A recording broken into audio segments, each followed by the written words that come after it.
did this world come with borders? No, it didn't. Borders are literally man-made. Like,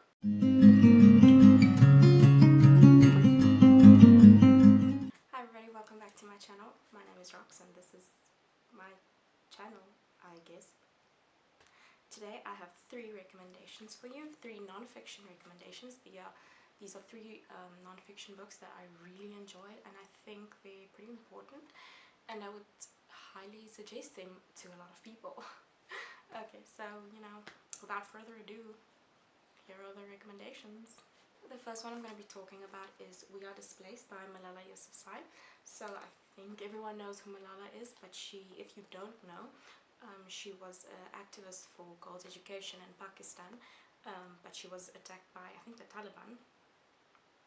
Yeah, she was attacked by the Taliban. They shot her in her face, and but even after that, she still continued her fight to allow girls to have education.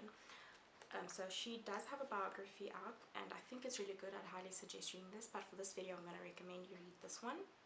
So this book is a collection of different stories from refugee girls all over the world. Some of them are internally displaced persons, which means they are displaced within their countries, but others are they're in completely new countries where they've never been, just to be safe. The book tells about a lot of horrors that these girls went through just to be safe. Some of them even lost their family members. A lot of these girls end up alone. Just imagine being in the world completely alone because everyone you know is either dead or in a different country. Yes, there's one story. I think it's the first story, but it's also the one that impacted me the most, and it's these 2 sisters. They're from Yemen, but they were separated, or they went to Egypt together, but then they were separated. One could get a visa to the US while the other couldn't, so one had to go to the US to be safe while the other ended up having to go to Europe on a boat. In this book we also get a story from a girl from Marie Claire. She is from the Congo, but she and her family had to flee to Zambia. But in Zambia, they were never treated well. So she deals with a lot of xenophobia.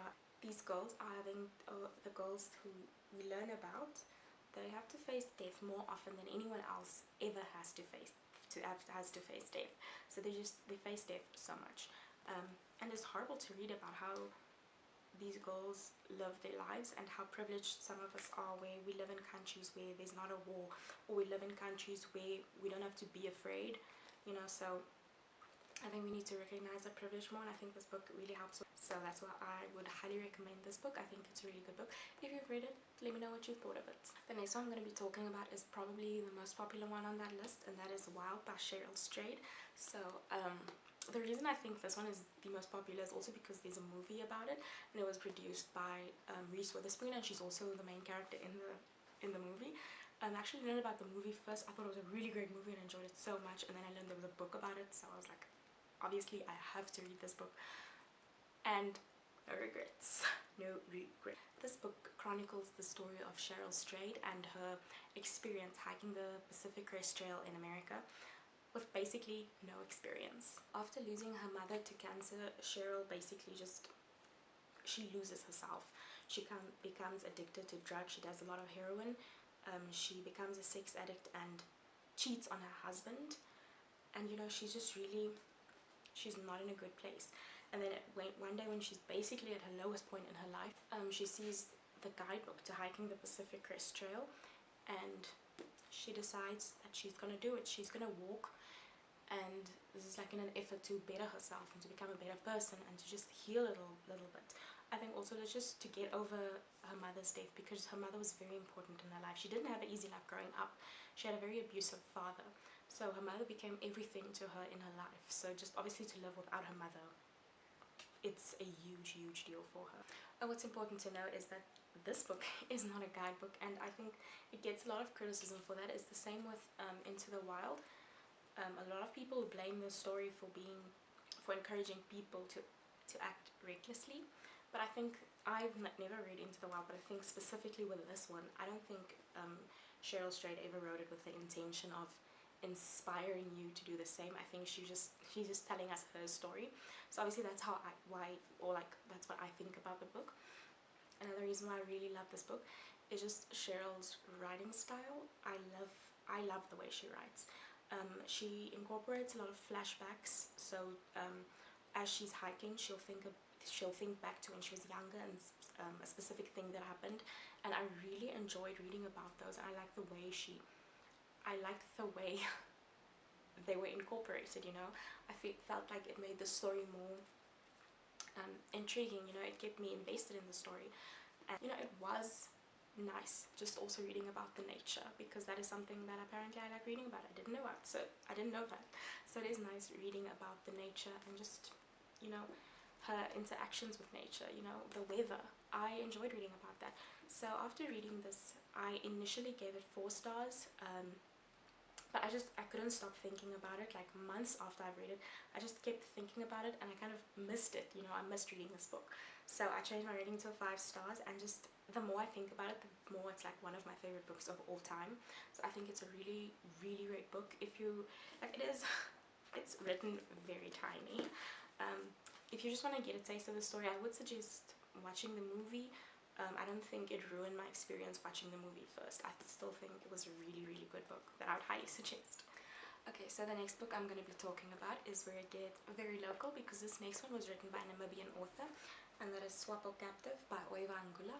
So I guess I'm going to explain a bit like the history of Swapo, or the political history of Namibia, just a little bit, just so that you understand a bit more. If you already know it or you're not interested, I guess skip ahead. So Namibia was the only country in the world ever to be colonized by another African country, because we were colonized by South Africa.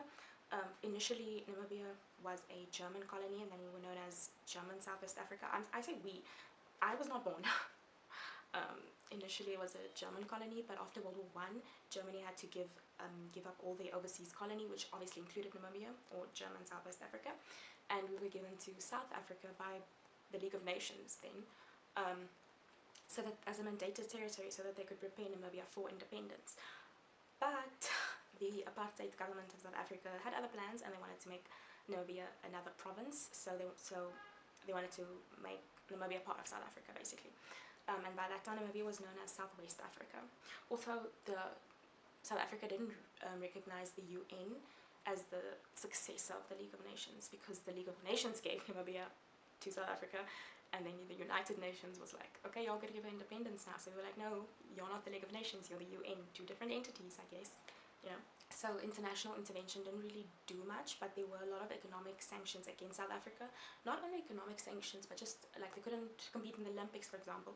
It wasn't only because of the independence that they weren't granting to Namibia, but also because of the apartheid government. Okay, so that's just a bit of background information. I don't know if you needed to know that.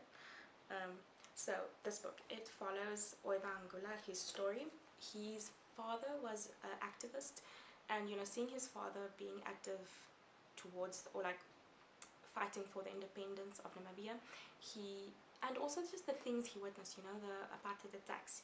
He witnessed a lot of horrific crimes from the apartheid government, or the apartheid South African government. All these things kind of made him also be an activist. You know, he also wanted to get involved for the fight to independence. At the age of 19, he was exiled to Angola, where he joined SWAPO's military wing, which was PLAN. SWAPO is Southwest Africa People's Organization, and today still they are ruling party in Namibia. So he joined SWAPO and the military wing because he wanted to train, and you know, this was him contributing to independence. He was also sent to, I think he was sent to Hungary and Bulgaria, yeah, for his education.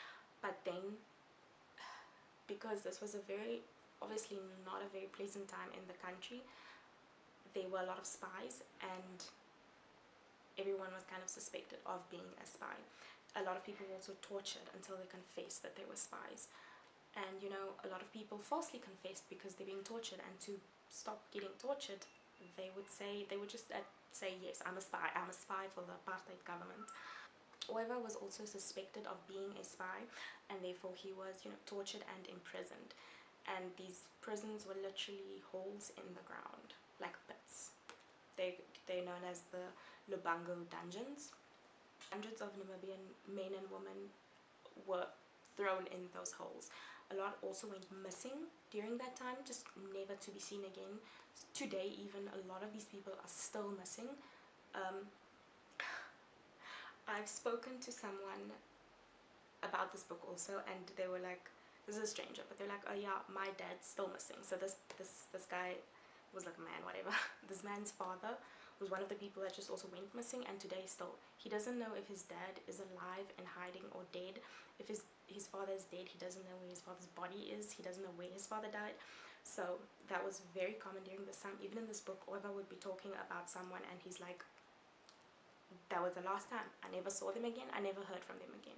So obviously this book was a very like horrific expose of the crimes that the Swapo party committed against their own people. And it's very important to know that this didn't happen too long ago, because, you know, people that were thrown in the pits are now colleagues of people who tortured them and threw them in the pits. There have been, I've heard of a lot of people where, you know, they would apologize to each other, because this is, you know, been a few years back now, but I mean, it's not that long ago. Namibia we only became independent in 1990. I was not born then, but this wasn't that long ago. So literally people who were tortured are working with people who tortured them. That is the last recommendation. I really think you should read this. In my personal opinion, I think this book should also be mandatory reading in schools, especially for subjects like history, you know, because you learn so much, but you don't really, I didn't hear about the Labango pits until I read this book, which is like, I did history until grade 12, so I did history like as far as I could, and I never once heard of the Labango pits. So I think it's very important that we hear about these things. So those are 3 recommendations for non-fiction books if you want to read them. These are 3 books that I really enjoyed and I think are very important books to read. I thought the writing in all 3 of them, they were brilliant. These books were just absolute perfection, and I really find that in non-fiction, my personal opinion, obviously. So yeah, if you've read any of these, let me know. Tell me what you think. Are you planning on reading any of these?